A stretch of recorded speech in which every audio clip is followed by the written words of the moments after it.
একটি দল গ্রামে কোনটি চাঁদাবাজি শুরু করেছে। তারা চাঁদাবাজিতে আওয়ামী লীগকে হার মারিয়েছে। আওয়ামী লীগ গ্রামের গরিব মানুষের কাছ থেকে চাঁদা নিত না, কিন্তু বিএনপির সন্ত্রাসীরা সেই ইতিহাসকেও নতুন ভাবে তৈরি করছে।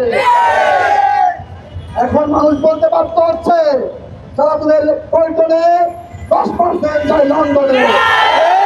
আমরা এই 10% লন্ডনে গিয়ে দেশের খবর দিতে পারবো না। ইনশাআল্লাহ এদেশের ছাত্র জনতা যে বিপ্লব করেছে, সেই বিপ্লবকে আগামী দিনেও সংহত রাখতে ছাত্র জনতা ঐক্যবদ্ধ ভূমিকা পালন করবে। প্রয়োজনে অনেকটি করে অভ্যুত্থান করবো, তবু এদেশের মাটিকে সন্ত্রাস মুক্ত রাখবো। সন্ত্রাসীর জায়গা এদেশের মাটিতে হবে না, চাঁদাবাজের স্থান এদেশের মাটিতে হবে না। আমাদের রক্তের ধমনীতে, আমাদের ধমনীতে শেষ রক্তবিন্দু থাকা পর্যন্ত আমরা পিছপা হব না ইনশাআল্লাহ। বাংলাদেশ ছাত্র জনতা আমরা দেখতে পাচ্ছি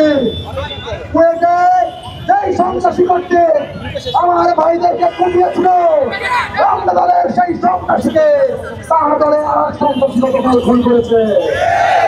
এই খুনাখুনির বাংলাদেশ আমরা চাই না। আমরা দেশের মানুষের শান্তি চাই, আমরা দেশের মানুষের কল্যাণ চাই, দেশের মানুষের মুক্তি চাই।